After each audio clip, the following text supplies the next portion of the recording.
Thank you for that great introduction, and thank you all for attending after your lunch. So today we're going to be talking about psychedelic policy and practice.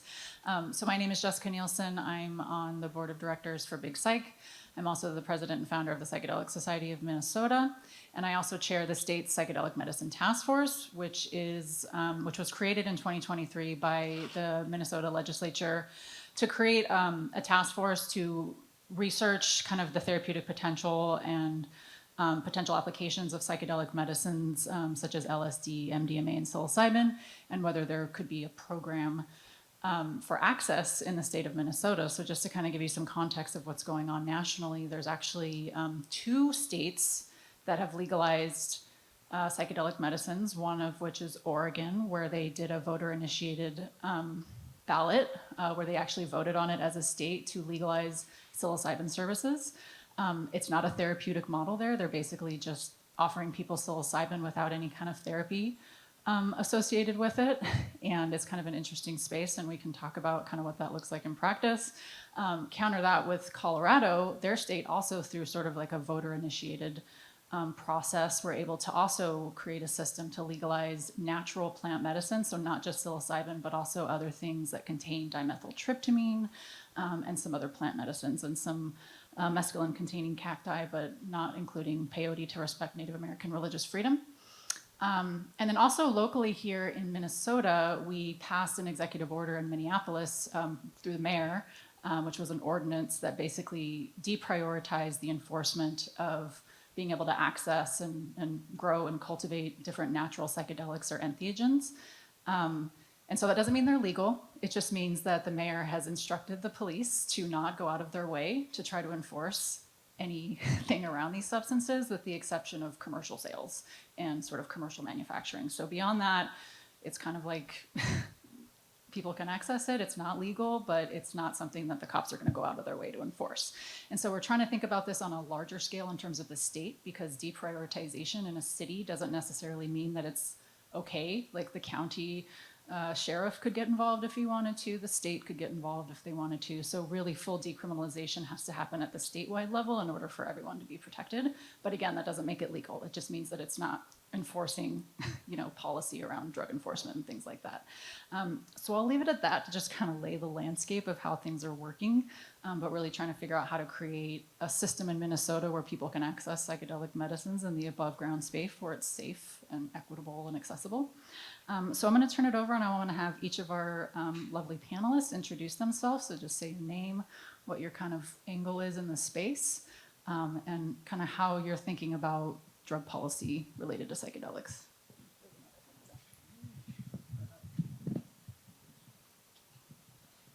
Heavy. That makes it seem huge. I'm Bob Fisk.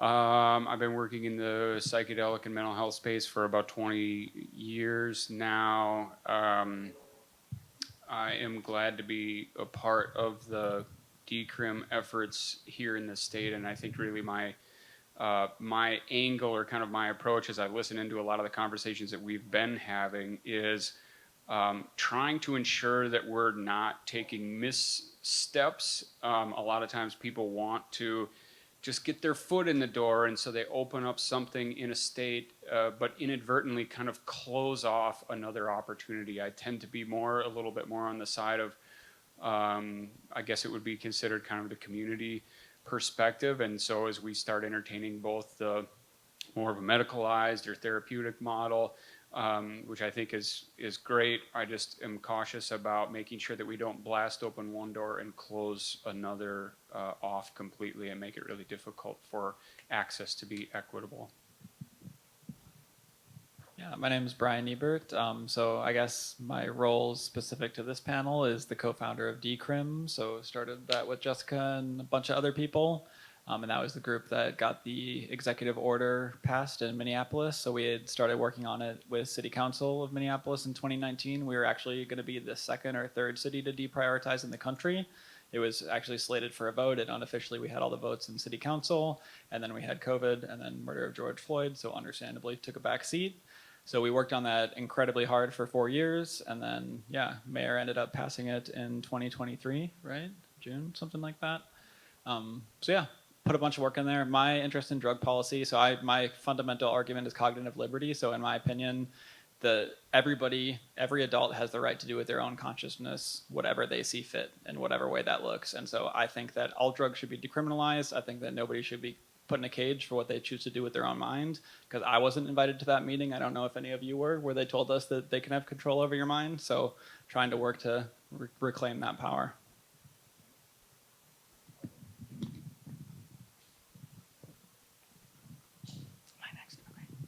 Hi, everybody. My name is Representative Andy Smith. I'm a state representative from Rochester, Minnesota. Is actually where my district is. I am the author, or was the author, of House File 1884, which is what created the Psychedelic Medicine Task Force in the Minnesota House. In the Senate, it was then Senator Morrison who did that. I also serve on the task force under Jessica's leadership. And so my interest in this space is far-ranging for my constituents, for the people of Minnesota. I think this is a really, really important tool to have as a freedom issue, as was just mentioned. Is a really important thing to have. It's a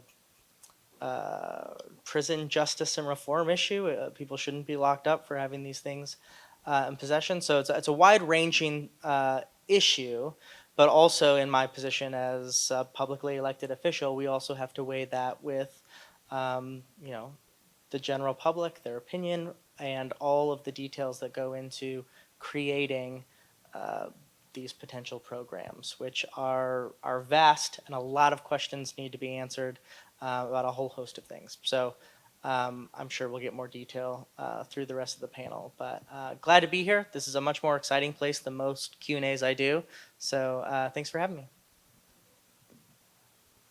Bonjour and Dinaway Magniduk. My name is Christine Dindisi McCleave. I'm Turtle Mountain Ojibwe, and I'm doctoral student at University of Alaska Fairbanks, doing my PhD in Indigenous Studies, and I'm doing my research on healing with peyote for Native people and the impacts of the psychedelic movement. I'm the former executive for the National Native American Boarding School Healing Coalition, which is headquartered here in Minneapolis, and the descendant of boarding school survivors, the U.S. policy to commit ethnocide and cultural genocide, during a time when our ceremonies and our practices and our language were prohibited, and we were punished for practicing them. And so on my own healing journey, trying to come to the medicines and then seeing what's happening in some psychedelic spaces with cultural appropriation and then the impacts to conservation, I find myself getting involved and being an advocate in that way in these spaces now. And I'm the moderator for the Colorado Natural Medicine Health Act federally recognized American Tribes and Indigenous Communities Working Group. I just call it the Tribal Working Group for short. And that work is, after that voter initiative was passed in Colorado to create both a legal model for the natural medicines, which were psilocybin mushrooms, iboga, DMT from ayahuasca, and the bufo frog, and then San Pedro mescaline-containing cacti, not peyote. Then the Senate had to amend the bill to also give the state more time to create the program because the timeline was too short. But then they were like, hey, whoa, this has huge impacts to tribal communities, indigenous peoples, particularly federally recognized tribes, and the implications for the American Indian Religious Freedom Act. So they created the Tribal Working Group after that original law went into place. And it's an interesting mandate that is asking the Tribal Working Group to talk about the commodification of sacred medicines. What are the conservation issues?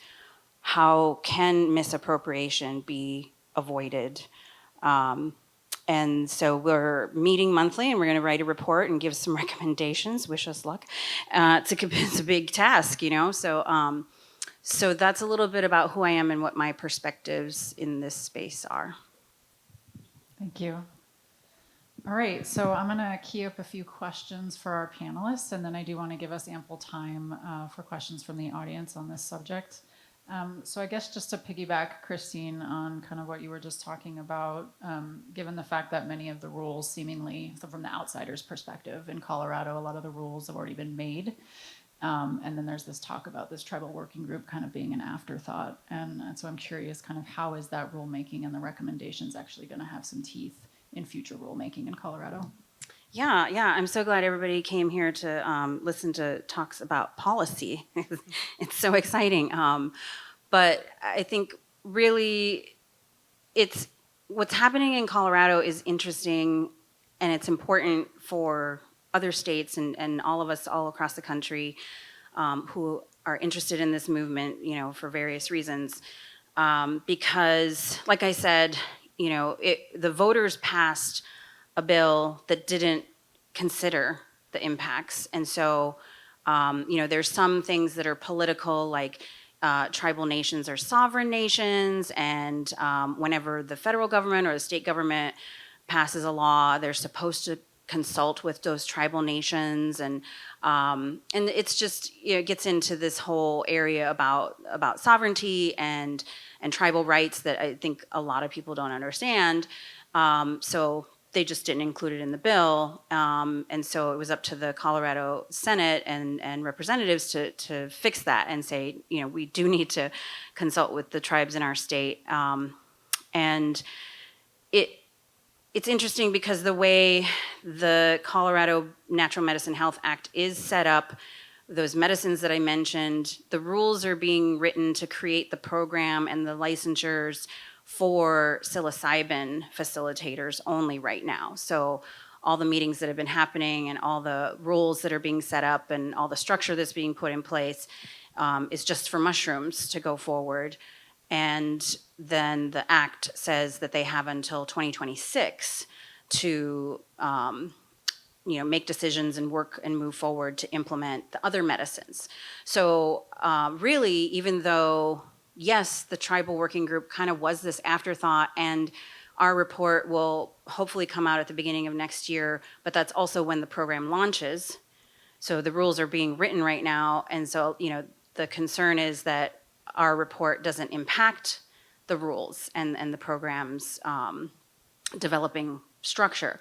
But that's actually, we just discussed it in this month's meeting last week about how that's not actually how, it's not concrete, it's not how it works. When you build a program like that and you write the rules, like I said, we're only writing them for one portion of the program, just for one medicine. There's other medicines still yet to come. So the tribal working group really does have an opportunity to weigh in and provide recommendations on the other medicines. And then we could also provide recommendations that, the rules that are being written will continue to evolve, right? So the program is created and then it's not static. It will evolve. The program can change, rules can change, rules can be added, and things can still be changed, and we can still make a difference. So it is a little bit frustrating the way it rolled out, and I think the learning here for other states that put forth legislation is to make sure that it includes some tribal consultation. And then that's a very, that's a government to government, that's a more political, right? Like officially, what do those tribal governments have to say? They might not even have anything to say. They might be like, what, psychedelics? Like that's not our word, that's not our medicines. We've got other issues to deal with, and we don't really have any concerns or anything to say. That's what I've heard some tribal leaders' perspectives, but then there's the side that's the community, right? So me as a tribal citizen, I don't speak on behalf of my tribal government, but I definitely would have something to say if there was a community engagement on these issues, right? So. That's pretty much what the tribal working group is. We do have some representatives from the Ute tribes in Colorado that are official government representatives on the working group, but then the rest are just citizens and a lot of urban natives that live in Colorado and a few that live outside of Colorado. because they recognize this is a national issue, and that everybody's going to want to see what the recommendations are that come out of this report. So I think that answers the question, yeah? Yeah, that was great. Thank you. So to kind of shift and pivot over to what's going on in Minnesota, so Rep. Smith, I'm curious, what was your vision for the Psychedelic Medicine Task Force when you first introduced the bill in 2023? And is the progress and work of the task force aligned with that vision?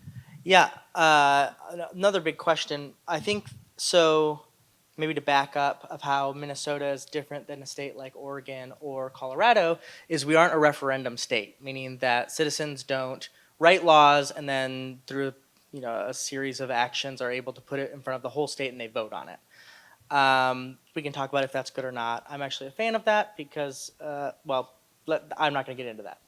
But we in Minnesota, the legislature is the only place where laws can be made, signed by the executive branch. And so if we were going to go towards this path of wanting this to be available in some form in Minnesota, there has to be a lot of legwork done. And so rather than just bringing a bill that says, we legalize these or we decriminalize all of these, which probably would have been dead on arrival if people didn't have the right information that they needed, people being other legislators, in consultation with groups around, we thought the best way forward would be to do this task force, to bring in a lot of voices together and hopefully avoid some of the mistakes of places like Oregon and Colorado of not bringing in native voices and tribal voices and a host of other things that we could potentially do. So that was the idea behind the task force.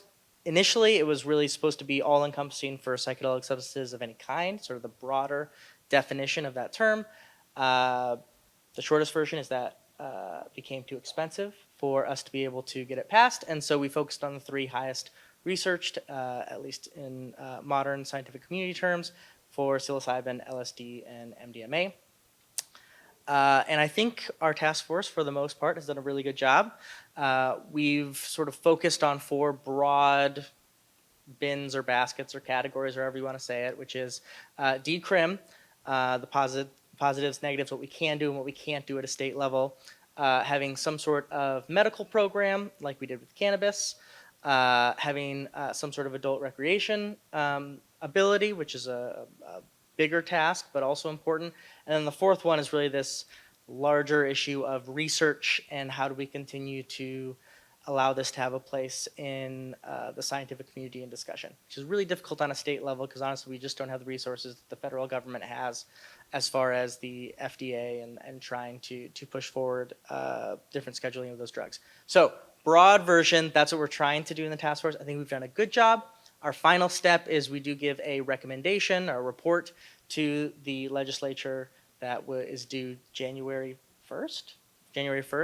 I should know that. And that will hopefully affect us actually being able to write bills next legislative session in 2025. Awesome, thank you. All right, this is just a broad question for everyone, and if you want to just each answer this, I'm curious. Where to go?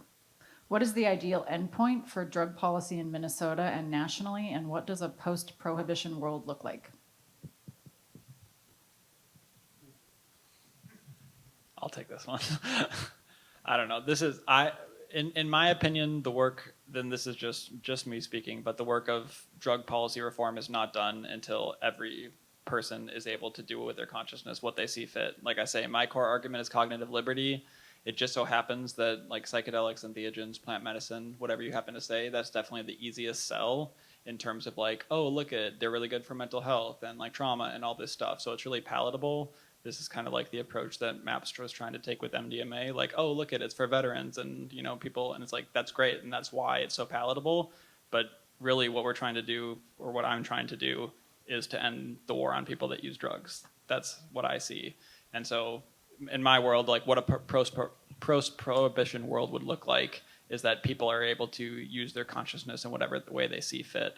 And in my opinion, drug use is not a crime, just period. And I think everybody is just temporarily wrong, and they happen to have guns in cages. So, that has a little bit of force behind it. But in my mind, I'm free to do with my mind what I see fit, and as are each and every one of you. So that's the world that I want to see. And so my approach is to decriminalize first. that's just the easiest thing, just remove criminal penalties. And then once people aren't going to jail, then we can start to talk about like, okay, what about sales and all this stuff and this kind of thing? Because decriminalization doesn't address like, where are these things coming from? Like nobody's trying to decriminalize sales right now. So like, where are they coming from? And it's just kind of like hand wavy, like we'll deal with that later. We'll deal with that later. So I don't know if that really answers it, but. It answers part of it. I'm curious, what does the post-prohibition world look like once all of that has been accomplished? Yeah, so I think that's a great question. So I don't have a good answer to it. Do you want to go? Okay, yeah, go ahead. Yeah, I think, and I know the question was, what's the end point for psychedelic legislation? But I think of it more as like the movement overall, because as we've discussed, the legislation can either be for these, legal programs, therapeutical, clinical models, or the decriminalization side, which is going to be more community use and spiritual and religious practices, which gets into, why people are seeking these medicines, either for mental health, spiritual growth, treating addiction and other issues that we're all suffering in some way because of the state of our world, the state of our society, the state of our countries and our economy, and the global situation for humanity right now, which I feel like a lot of people are seeking these medicines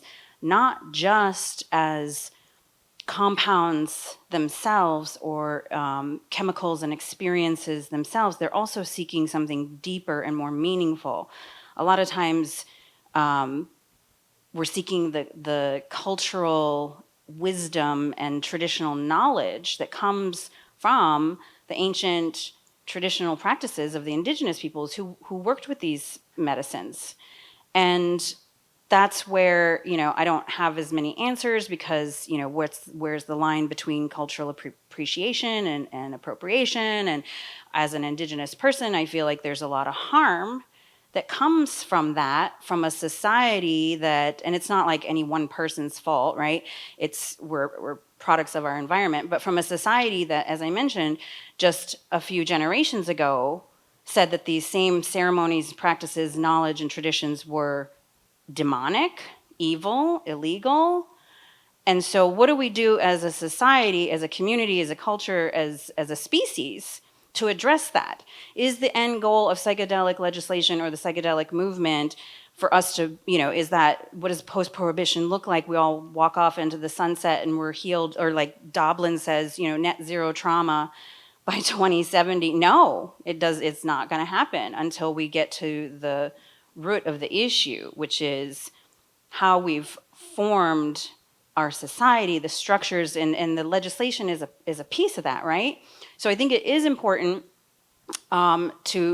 it can possibly be addressed through legislation, but I think it's deeper than that. We need to really examine what we're doing and how can we repair our world. How can we make it better for ourselves and for our future generations, for our children, our children's children? I worry about my daughter and her children, what kind of a world we're leaving for them. And, how can we also repair the harms of the past, the things that were done, the things that were taken, the road we are heading down, right? This is way bigger than just psychedelic legislation. I see this as a crisis for humanity. And so, sorry to lay that heavy shit on you, but there's more work to do than just passing drug laws or doing drug policy reform here. It's way bigger than that. Thank you. Anything you want to add? No? Okay. Thank you for that, Chrissy. So let's see. Yeah, so I'm curious, I guess from your perspective, Bob, as sort of somebody in the community, kind of what do you think would be good kind of legal pathways that would make the community feel a little bit safer and more accountable and when it comes to psychedelics? What do you mean by, I guess, safer? Safer in what context? Like, is there any legislation that you would like to see passed or other kind of initiatives that would make things feel safer in the community space? Well, I tend to side a lot with like all the things that Brian has already said, and I think if we're just starting with a generalized a decrim perspective that gives people the opportunity to start to explore without the heavy burden of trying to keep everything secret and hidden, and you have to be really careful about what kind of contexts you're operating in. Once you start to open that up, allowing people to be kind of free from some of that punishment, that doesn't mean that you're free to act unethically, but it does suddenly now allow a lot more eyeballs into what's going on, and it actually opens up the perspective for community to have a little bit more involvement and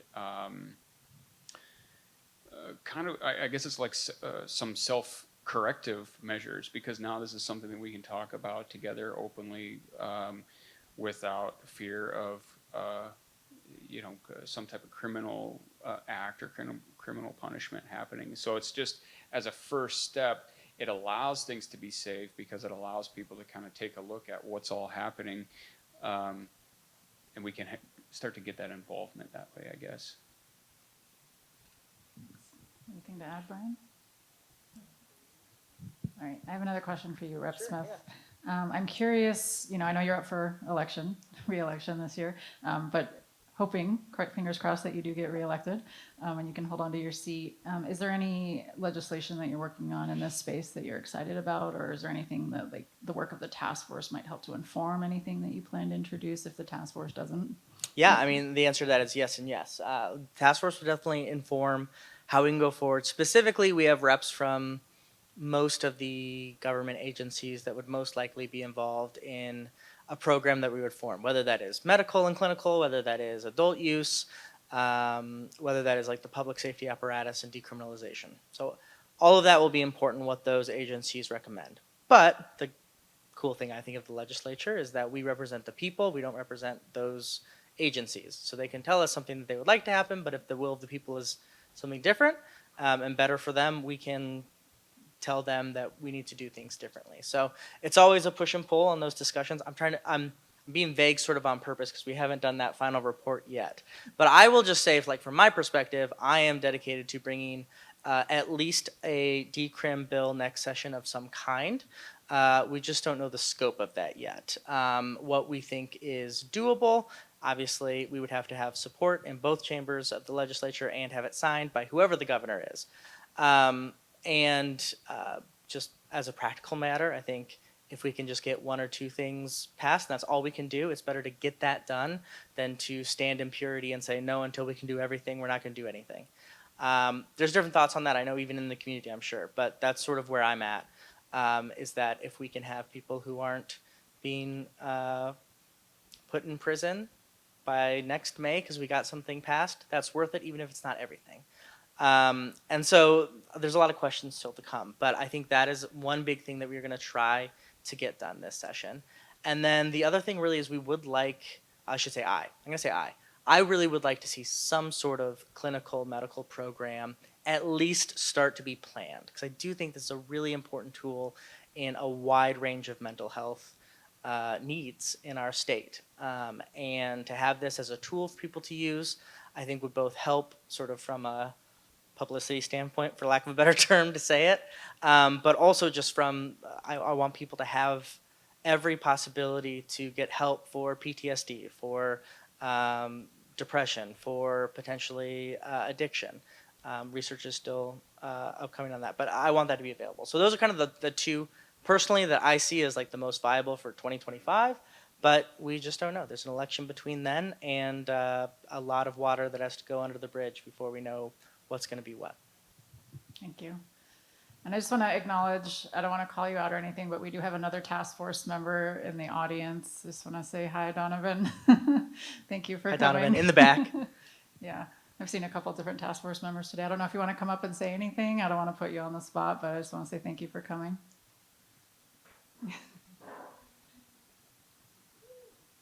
Do you want to join us? Let's cheer him. Okay.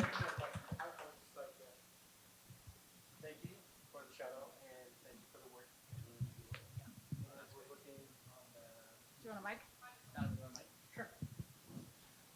As we're looking at bringing some sort of legislation forward, I get to help with the indigenous perspective. So Buju Donovan Indigenicas Mikanakun Sindishinigo, Mikizigai Makwandodame, Misquagamiwi Zagagani and Donchiba. So what I just said there is our typical Ojibwe protocol introduction. My name's Donovan. My Indian name's Little Snapping Turtle. I come from the Bear and the Eagle clan. I'm from Red Lake, and I'm very happy to be here today. So thank you for just saying hi. And hello, everyone. And as we, as a collective, think in all these different ways, there is that deeper sense of hopefully some help with healing. And that's where we come from in our community, as it is opioid and fentanyl addiction and a lot of overdose and stuff. It's everywhere. So as I'm part of the task force, and my message, bringing our indigenous perspective, is alternative ways of healing through natural plant medicine. So as I share that and leave that here, I just want to say thank you and for coming and being part of this space. It's my first time, and I'm definitely coming back. And such a wealth of knowledge and connections, just like mycelium and the connections that grow, all inclusiveness. Here we are. We get to stand together. We get to work forward together. And I just want to say, I appreciate you, and I appreciate you guys being here and sharing. Miigwech.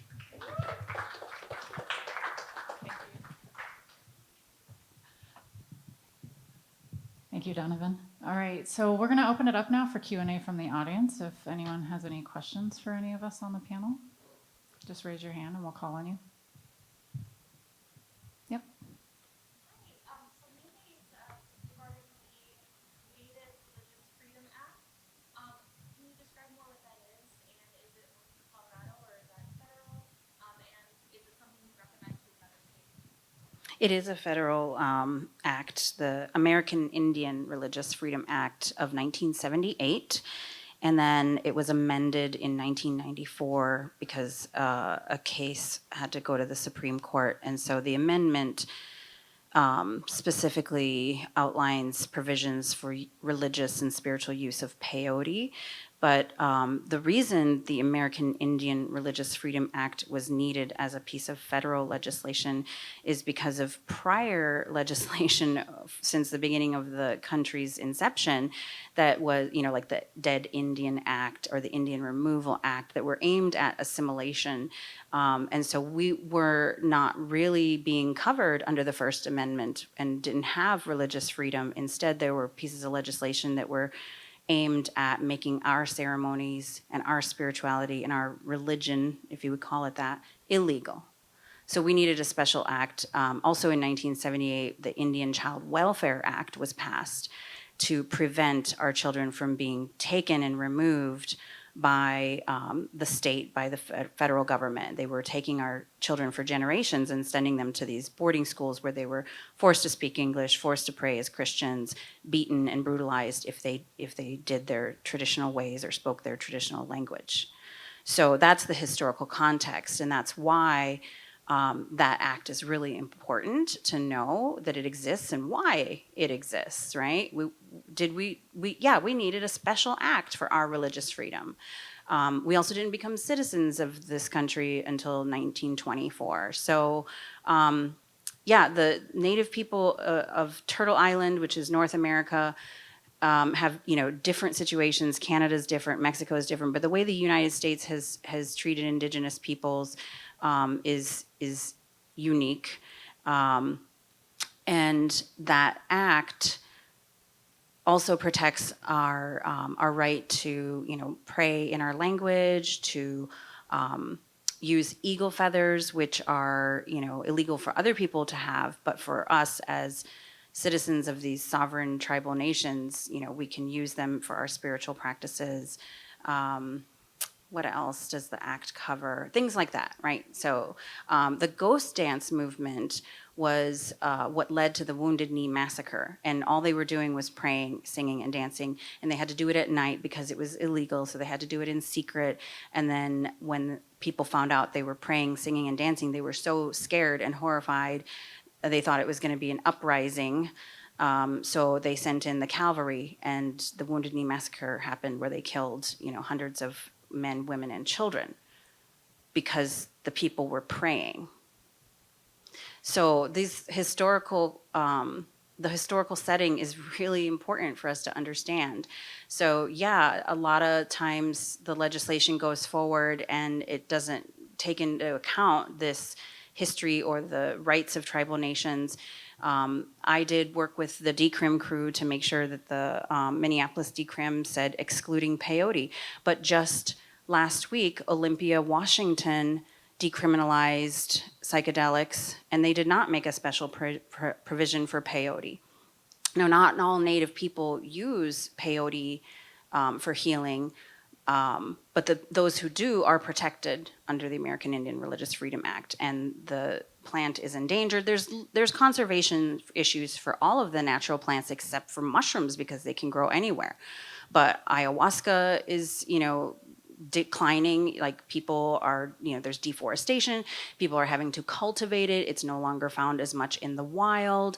Iboga is also facing conservation issues. The people of Gabon, the Ebwiti people in Gabon, are having trouble getting access to their traditional medicine because the psychedelic movement is colonizing indigenous medicines from around the world. It's this, the consumerism. It's the entitlement of we want, so we will have, right? We can take that medicine from the Amazon and make it ours, right? That's the mindset that I was talking about earlier. That's what we really need to be thinking about at a deeper level. And so I'm hoping that mushrooms continue to be, like, mushrooms seem like they're ready to serve, right? And that mushrooms continue to be the forerunner in terms of being there to help people, to provide for what we need. And that when it comes to these other medicines that are very closely tied to indigenous people's traditions, way of life, continuation, their vitality after centuries of colonization and harm, that we really take a second look at what we're doing, trying to commodify those medicines. I know that was more than you asked, but. Oh, okay, good. Yeah. Thank you. All right, other questions? All questions are okay. Yeah, Brent. I thank you all very much for serving on the task force and the important work that you do. Are you collaborating with other legislatively approved task force from around the country? Yeah, so the question was whether our task force here is kind of collaborating with other task force in other states. Yeah, so we consult with, like, Colorado and Oregon and kind of how their systems came together and kind of some lessons learned around maybe what might not be a good economic model. I think in Oregon, right, they're trying to have these service centers be completely self-funded, and so, like, the licensing fees that go into training facilitators and cultivators in these service centers are supposed to fund the whole program, and it's driving up costs across the board where people just can't get in. And they're going to see this probably happening in Colorado as well. And so, like, having them come talk to us, like, don't repeat the same mistake. It's way too costly. Try to find ways to do it differently. So I think we're all kind of learning as we go. And there was this interesting perspective from Izzy Ali, who's kind of the drug policy lead at the Multidisciplinary Association for Psychedelic Studies, and he introduced this term of, like, states as labs. Like, we're basically all experimenting with drug policy. Everything we're doing is federally illegal. And so we're all just trying to figure out a way to create some kind of program with psychedelic medicines that is in fundamentally violation of federal law, but we're allowing it in the state. And so we have some precedent with cannabis, but it's a little bit different with psychedelics. There's not the same widespread public acceptance of it. So it's tricky. And we're kind of gambling with what the feds want to do about it. So I think hopefully we'll have a consensus where most states are doing something similar. But right now it's kind of the Wild West. I don't know if you have anything you want to add. No, there's Okay. Yep.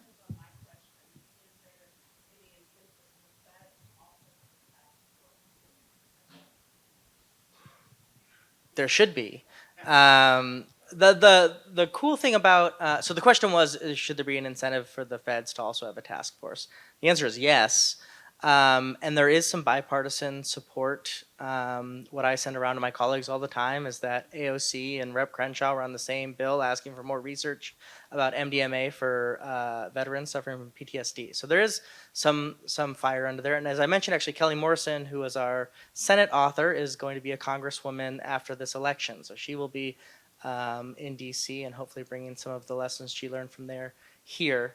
But the simple answer also is that it doesn't look like there's going to be any huge movement anytime soon, especially with the Lycos decision we just saw. But all of that can always change from election to election. So that's vague because I'm more of a hopeful person, and I'm hoping that after this election there's a little bit more push. One of the options actually we are considering as a task force is as a state legislature urging our federal delegation to push the executive branch and in the legislature for more funding, more research, and to actually hopefully migrate the scheduling of these drugs. But that's the most kind of we can do from our side. Do you want to add anything? Yeah, I think I've been hearing wind of a federal task force that's kind of secretive. I don't think they're trying to make it super well known because it's a controversial topic, but I think there is something happening at the federal level. It's just not being made public. I think they are trying to have these discussions, though, seeing what's happening in different states and how can we get ahead of this. I think we have time for a few more questions. What are we at? Yeah, we got 5 minutes. All right, so we can take a few more questions. Okay, so for all of you, I'm curious, if you were to have the ideal outcomes environmentally as well as psychologically of decriminalization or legalization of all psychedelics, what would they be? What kind of legislation would be in to, maybe add psychotherapy to it for all needs, or what? I think, Can you you know, repeat the question? oh, yeah, well, yeah, what's she's asking, yeah, no, I can't repeat the question. So if I'm hearing you correctly, So we have a the moderator. question was around what would kind of be the ideal psychedelic and pairing it with therapy and Yeah, as well as, so I want to know what kind of environmental impacts we're anticipating and what we're doing about it, Got it. ideally. And then also psychologically as used for therapy, what ideal uses are we doing or use? right. Okay, so what are the environmental impacts of these psychedelic medicines and what are we doing to integrate them with psychotherapy? Yeah. Yeah, I think, like I said earlier, I think mushrooms. So Colorado's legislation focused on natural medicine, and I don't know what the plan is for, like, if they say go ahead with iboga because it doesn't grow in Colorado. So what, are they then talking about importing it illegally? Yes, that would have ecological, environmental implications for the people of Gabon and for that ecosystem. So I think, like I said, mushrooms, because they can be grown indoors, right? Makes sense. But when you start talking about synthetics, which are also being considered in various spaces, my concern personally is that then we're giving things over to the pharmaceuticals. And I personally think we have issues with our medical model and that I just don't want to see. My concerns are about consumerism and capitalism, and I don't want to see sacred medicines become a commodity. They're already talking about this is an emerging market, and it's going to be so many, 20 billion in another 5 years. And yeah, we already commodified a sacred plant medicine, tobacco. Took that from the indigenous peoples, and look what it does. It kills people today. Like, I don't know. I don't think people understand what they're messing around with. And so, yeah, thank you for asking about what are the implications for ecosystems, for the environment, and psychologically, right? We are experimenting here, not only with legislation, but with our own, not just our minds either. These are spiritual medicines. We really have no idea what we're playing with here. Anyone else? I might just add that was an excellent answer because consumerism is a huge difficulty, and We were just at a conference where a lot of talk was about the pharmaceutical industry and what they're planning already to do in this space. And that's a difficult thing to know how to approach from just a state level. Maybe just one thing to say is when we were talking about decriminalization, there's so many like positivities towards that movement. One of the negatives is kind of what you mentioned, is that we're not able, if we don't have any sort of state recognized sort of department looking after how these things get into people's hands, we don't have any control over the environmental issues, or we don't have any control of how these substances get here. There's just sort of, someone used this term, immaculate possession of these things, and then they'll use them. That's kind of legally where we're at, which has positives, like I'm saying, but this is the negative of not having sort of a full process. So maybe just like the best way to have a fully orbed sort of system that looks after this kind of thing is to actually have a recreational, or at least use, that looks at all of these things individually, both from how they get to us, how they're grown, how they're packaged, how they're marketed, sort of what we did with cannabis last year would probably what I would say would be ideal. But ideal is not necessarily something that is going to be possible in the near term. And I do agree that mushrooms specifically that grow from the ground are probably like the best idea for us environmentally, as well as just being able to have a clear plan forward. I'll just stop there, but I think that's probably a good place to start. Thank you. We're actually out of time. I just got the signal to stop. I think to your psychotherapy question, maybe Brian can connect with you afterwards. He's a psychedelic therapist, so he might be able to touch on the psychotherapy piece. But thank you all so much for attending and listening and engaging questions. Thank you to our panelists, Christine Dindisi, Rep Smith, Brian, and Bob. Thank you so much. Give everyone a round of applause.